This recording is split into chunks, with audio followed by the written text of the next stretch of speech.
Welcome to this edition of the People's Playbook Podcast. I have to tell you, I'm incredibly excited today. And the reason is I have Ron Cecillon on with us today for the podcast. The special thing about Ron is he's great at building. All right. So he is currently the president and COO of Denny's Canada, Bar One in Northland, UK, and Ireland restaurant group at Northland Properties. But he didn't start yesterday. This gentleman has over 30 years of leadership experience. He has a strong reputation of growing brands, most importantly, developing high-performing teams and creating cultures that thrive and drive both performance and customer experiences. With that, Ron, welcome to the podcast. Thanks, Jason. Really appreciate giving me the time to chat today. Yeah, it's, I know it's in your kind of realm of what you like to chat about, people, culture, and just driving organizations. Absolutely. Right up my wheelhouse. Yeah, exactly. You don't have to study for that, Ron, because you've kind of done a lifelong study for it so far, right? So it's not like in university when we're cramming, you basically do this stuff every day. Let's get right into it, Ron. So you've led brands, several different brands actually, through growth, acquisitions, transformation. If I asked you what leadership principle has remained constant through it all, what would you say? I think it's a great question, and I've probably changed my strategy 100 times over my career, but I really never changed in my belief that business is ultimately about people, right? And I mean, that's what we're here to talk about today. I think we can have a great strategy, but if people don't believe in the strategy, they don't understand it, they don't feel like they're part of it, the strategy really doesn't go very far, right? And if you remember Pete Drucker is a life, he's a guru when it comes to leadership. And he's always said, culture eats strategy for breakfast. And I've sort of embraced that. I've learned that people don't follow plans, Jason, and they follow leaders that they trust. So I've always tried to focus on being visible and honest and consistent, because I believe if our team trusts us, they understand our intent, they'll usually give us the benefit of the doubt, especially when things get tough. And when you're evolving and growing things, there's always challenges, for sure. Yeah, for sure. And you have to deliver the direct, tough message sometimes when you're evolving and when you're taking an organization from here to here through cultures. You have some people that actually love it and say, yeah. I'm creating this change. And you have some people that sometimes don't come along for the ride. Absolutely. And that's where that clarity and transparency is incredibly important, right? People can generally understand logic. And you give them the logic and you give them the destination and how we're going to get there. And I think people will come along. Most people will. And if not, that's okay too. Yeah. Ron, I had this gentleman speak in one of my previous lives. I had a gentleman come speak at one of my conferences. And, you know him well, probably. It's Pinball Clemens. Yeah. I said to him once, I said, you know what? I wish when I picked somebody on my team, I had this like fake almost bar and I could put it in their stomach and I could see how much passion they have and there'd be this little measuring stick on it. He looked at me and he said, well, what do you mean by that? And I said, sometimes you hire somebody or you think you have somebody and then it's not that person you thought. And he said this to me and it stuck with me. He actually said, well, that's your fault. And I was like, okay. And he said, because you're the coach. And I said, true. And he said, and your job is to create belief. And I went, yeah. And he said, and belief fuels passion and passion rarely fails. And it stuck with me, Ron. It's almost like it was yesterday when he said, belief fuels passion and passion rarely fails. And when you're talking about just explaining to them and just, hey, come along for the ride, you're talking about creating that belief. So they're passionate about it and they want to come for the ride. Absolutely. Pinball's incredible. He spoke at one of our conferences in a previous brand and you almost forget that he was a football player. Yeah. Because he's such an incredible leader. He's a leader on the field, but what a great leader. And his message just really resonates with me for sure. Yeah. And so approachable in anybody he talks to. He's just an open book. Ron, you often talk about how to, about elevating brands, teams, culture, performance. Which one, if you had your opinion, should leaders focus on first and why? So if I'm talking about elevating a brand through team, culture, or performance, what do you think you should focus on first? I actually think culture comes first. And I say that not because most people will think it's the soft answer. I think it's because it's the multiplier, right? Your brand is delivered by our people, right? Our brand or your brand is delivered and produced by your people. Our guest experience is created by people. Sure. And I think if we can build a great culture that people feel valued and challenged and connected to something meaningful, everything becomes easier. I think culture isn't posters on a wall, right? And, that's the easy part. I think it's the behavior, everybody expects and experiences every day. And that's all through the organization. Yeah. I love what you just said there. Culture is something usually you see on the wall. Yeah. And what I work with the companies and I talk to them about is, okay, sure, there's that big statement on the wall, but what are you actually doing about that statement? And you probably know Brian Baisley well. Yeah. He often talks about, he says, they'll have every SOP in the world in a book and, everything about operations and brand standards and whatnot. But when you come to the people, what's your playbook, right? And what's important to actually drive that culture forward? Yeah, and that culture will help us be the lens on how we make decisions as well, right? I mean, we've got to look at that, and it should help us say no to things if it doesn't align with culture. Yeah, absolutely. Isn't that a great kind of guiding principle? So, hey, if this doesn't line up with our values, the answer is no. Yeah. Right. And when the leader, like yourself, says that, you're giving permission to everybody in the organization to say, hey, if it's not lining up with our values or our mission on what we're trying to do, the answer is no. Because there's too many distractions around us that just say, I'm going to go off over here now. I'm going to do this. Just focus in on the values and the core principles. Let's go hard on those. Right. Absolutely. I agree wholeheartedly. Yeah. Let's talk about Denny's for a second. So you Sure. guys, your team has undergone some significant evolution recently. Really cool stuff, by the way. Yeah. How do you lead change without creating uncertainty within the team? Yeah, I mean, lots of change happening right now with our acquisition. When we acquired the rights back in January, and we're autonomous now. We own the brand, we own the IP here in Canada. Change naturally creates uncertainty.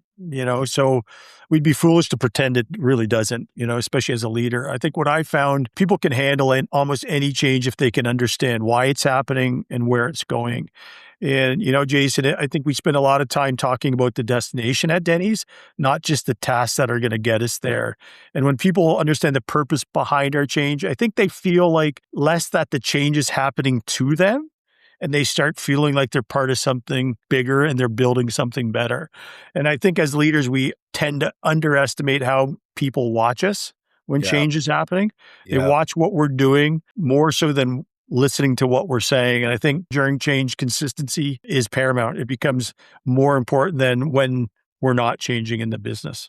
Yeah. You said something very powerful there. I often say leaders are on stage all the time. And somebody is always watching the leader. They're seeing if you're shrugging your shoulders, if you're rolling your eyes, if you believe what you just said, if you're coming out of a meeting with the other leaders and you're kind of, rolling your eyes and you can't believe what Jimmy said over there or whatever, right? As a leader, you're always on stage and people watch us. And the best part about it is people want to be led. And I mean that to the top person. Yeah. CEOs want to be led, right? They want clarity. They want to kind of think, hey, where are we going? What road are we taking to get to where we're going? Yeah, what I'd add to that is, to build upon what you just said, is that people are watching to see if there's lack of alignment within the leaders, right? Yeah. And if there is, it's easy to exploit that, right? And so whether we're not, as leaders, we're never going to agree on everything. But when we leave that room, we have to own it. And because you're absolutely right, the eyes are on us all the time. The cliche, we have to walk the walk and not just talk the talk. Yeah. And I love what you said that I refer to that as the locker room. That's your locker room with the other leaders. And in that locker room, you're allowed to challenge respectfully. You're allowed to voice your opinion. And hopefully everybody does voice their opinion and makes sure that we're coming out to the right decision, not just somebody else's decision. But more importantly, to your point, when we leave that room, we are aligned. And I've had all my time now to challenge you and say, hey, Ron, I don't agree, or I do agree, or whatever. But when I leave that room as part of a great team, I'm aligned. I'm playing the system. And I've had my say, but now it's time for me to actually be that leader and say, hey, you know what? I'm for this. So there's not a kink in the armor and people know that we're aligned as a leadership group. Yeah, agree 100%. Yeah. Absolutely. So Ron, you've scaled businesses across corporate, franchise, privately held companies and environments. What leadership challenge exists in all three? Interesting question. I think I used the word just in my last answer when, it's alignment. I think every organization has different, ownership structures. There's privately held, there's PE backed, family run, but people still want the same thing. I think across all organizations and structures, people want clarity. Where are we going? Why does it matter? What's expected to me? And I think most importantly, how do I contribute to it? So I think when everybody really can wrap their arms around those four things, amazing things can happen. And when they don't, the scary thing happens, people start filling in the blanks themselves. And that's where things can go off the rails quite quickly. Yeah, so powerful. One of your top strengths, I'd almost call it one of your superpowers, is talent development, right? What do you look for when identifying future leaders within that talent, within that pool? How does Ron look at things and say, hey, and I'll preface that, I'm a huge believer in leadership without titles, right? Yep. I don't care if you're the host, the bartender, you can be a leader without the big, huge title, right? But when you're looking to identify future leaders, what do you look for and what kind of cues you try to pick up on? Yeah, I've become less interested in who's the smartest person in the room. 20 years ago, I thought that was the key. Let's go find the smartest person in the room. I think now I focus on who's more interested in being curious, and staying curious and wanting to learn. I think humility is something that is paramount when we're looking for great talent. And, people with the ability to ask great questions. I think people who make mistakes instead of explaining them away, and people who really show up to make people better around them. I think that's key. I think technical skills can be taught. We all know that. But character, I think curiosity and the ability to be coachable are much harder to develop. Yeah. Were you a fan of the show Ted Lasso? Oh, fantastic. Yeah. That was my favorite scene in the entire show, Be Curious, when they played that curious. Game. Yeah. And I thought, what a brilliant way to display that. And when he's just talking about, hey, you know what, if you ask some questions and you actually listened, you'd figure out that, I did play darts. And such a beautiful scene. Great scene. That's a great scene. Yeah. Yeah. It's one of my favorite scenes in the entire series. So, when you're growing a brand and I know you're very much, hey, we need to perform, which is the right way to be as a president, COO. How do you balance accountability and empowerment when leading large teams that are distributed all over the country? Like, how do you manage that and balance that? Yeah, I think far too often people think of them as being separate, right? I think accountability and empowerment actually go together. I think we can't hold people accountable for decisions that we didn't trust them to make. I think that's key. And we need to be really clear about the outcomes we're looking for, but give people room to determine how they get there. Not the way that I'd get there, maybe the way you're going to get there. And, there's always different routes to get to the end. And I think my job as the president and the leader of the business and the brand isn't to have all the answers. I think it's to build leaders and who can solve problems without needing me every time and making sure that decisions are being made at the right level of the organization and not always filtering up to the top. Otherwise, you've got to question the teams that you've put together if you've got to make all those decisions. Yeah. One thing that I liked based on our last conversation, Ron, is just how you were drawn back to hospitality. Right. So you've had experience in all other businesses, but hospitality is your, another superpower of yours. So when we're talking about hospitality in a customer facing business, how should leaders connect employee experience with customer experience? I don't think you can separate them. I think they're inextricably linked. Our guests would experience the culture of the business that they're dealing with long before they experience the food, especially at Denny's. If our servers and our managers, our hosts, they feel supported, appreciated, and proud of what they do, I think the guest feels that. I mean, hospitality is emotional. And if you read Will Guidara's book, right, and I think everybody has, is the one thing that stuck with me there is that service is black and white and hospitality is color. Right. So hospitality is emotional. People remember how you made them feel. And I think the same is true with employees. And we speak a great deal about it across all of our brands here at Northland is the guest experience will never be better than the employee experience. Yeah, that is such a powerful statement. It's funny you said that too about, guests remember how you made them feel. There's the brands that absolutely get it. And I often say to people, I'll say, you could go to a restaurant that is known for outstanding food, top of their game and whatnot. But if the hospitality and the service wasn't great, you kind of think, okay. But you could go to the same, another brand and have another meal and then have incredible hospitable experience with amazing service. And the food could be okay, but it felt great. And because it felt so great, you say, you know what? I actually want to go back there again and share another experience with them. I want to celebrate a birthday with them. I want to celebrate an anniversary with them. I want to do something with them based on how they made me feel. And I love how you brought that together on just black and white and color and all that stuff, because it's so important. Yeah, no, I agree. We talk about in the industry, like great food will never recover bad service and how you made them feel. The reverse is true, to your point, is you can have a bad, a meal that doesn't hit the mark. But if that server, that manager, that environment was there, you'll give them another chance. You're much more forgiving as a consumer and as a guest. Yeah, absolutely. So you've had a long career, over 30 years, and Oof, you're if making me you feel old here. Hey, me too, Ron. Me too. Yeah. Right. So if you look back on that career, what leadership lesson did you have to learn the hard way? Yeah, that's a great one. I think earlier in my career, I thought leadership meant having all the answers. Everybody had to come to me. Knowledge was power. I Yeah. think now leadership is all about asking the right questions. Yeah. I've learned that if you're the smartest voice in every meeting, you're limiting the organization, right? We Sure. talked earlier about debates and healthy debates in boardrooms. I think today, I honestly say today I spend a hell of a lot more time listening than I do talking. Yeah. Because, rarely all decisions and all great ideas come from one person.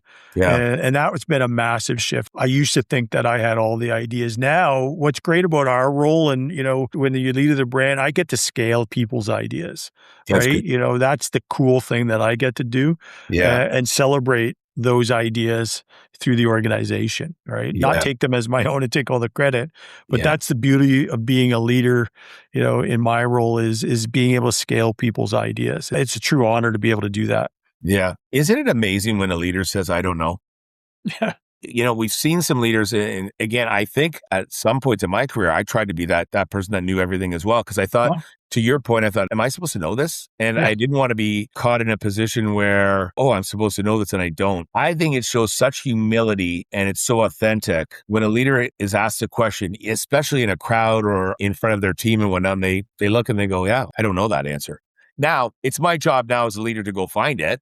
And I can do Yep. that for you. But there's nothing wrong with a leader saying, you know what? Great question. I actually don't know. I need to find that out for you. Yeah. It's being vulnerable. And vulnerability is uncomfortable. Yeah. Right. And I think our industry's evolved dramatically over the last 30 years, and to be vulnerable 35 years ago, it might get used against you.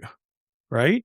Yeah. Today it's embraced. And I think that's how you'll continue to grow because you've demonstrated vulnerability. You went out and found the answer and said, I don't know this, but let me get back to you with that. Right. Yeah. Or what do you think? Maybe you have the answer and you may be, a service attendant. You may be a dishwasher. You may be a manager. They can have the right ideas. They can have Yeah. the right answers as well. But being vulnerable to say, I don't know, I think that's a strength. Yeah. And you said something key there. I think so many answers come from the organization of the people we don't often think will have the answers, but they're on the front lines. They're Yeah. in the dish pit. They're in the kitchen. They're, prepping and whatnot. And they're thinking, man, I don't know why Jason just doesn't see this. Like, why wouldn't he just do this and this would be fixed? And when you, again, to your point earlier, Ron, be curious and you ask questions, you get people talking and they say, you know what? Ron, why don't we try this? Or have you ever thought of this? Or this isn't working because of this. And because they experience it, they're on the front line and they're dealing with it day to day. There's some amazing insights and answers we get from them. Absolutely. There was a server in one of our locations, one of our diners in Oakville, and I was chatting with him during one of my coffee chats, and he was like, this is really frustrating. I have to walk so many steps back and forth and back and forth and back and forth. We've actually changed their service standard to make life easier because of this one individual, saying, hey, life would be easier, not just for me, but for all my peers. And there's, 3,600 peers, Yeah. at Denny's, and we made this change and life's easier for all of them because the guest doesn't know your standard, right? Yeah. Yeah. We do, and we eliminated it. And I think the guest is better off. And more importantly, our people are better off. Yeah. And the 3,600 colleagues of his said, thank you. Yes, exactly. Yeah. Good conversation to have with Ron over that coffee, right? Yeah, exactly. What is one of the key behaviors that you see in high performing teams that most organizations overlook? I think the ability to celebrate each other, right? Yeah. Celebrate success, right? And so many high performing teams, I think maybe a bit dysfunctional high performing teams, they're competing against each other all the time. They're stepping over each other to get ahead. But I really believe that the best high performing teams celebrate each other's success. They're not stepping over each other. They're winning together. I think it generates better collaboration and speed to market on things because they're all working together. I think the best teams that I've worked with have always had incredibly high standards, but more importantly, they've had each other's backs, especially when things get tough. Yeah. It's amazing too. I had a leader tell me that young in my career, and he just said, when you get promoted, the team around you should be thrilled that you're promoted because you've done it in a really high cultured way. And they look at it as you deserve it. And we're here behind you and we're going to support that. Right. As opposed to why did he get it? It shouldn't be a surprise. If we've done our job as leaders, it should never be a surprise. Yeah, 100%. Absolutely.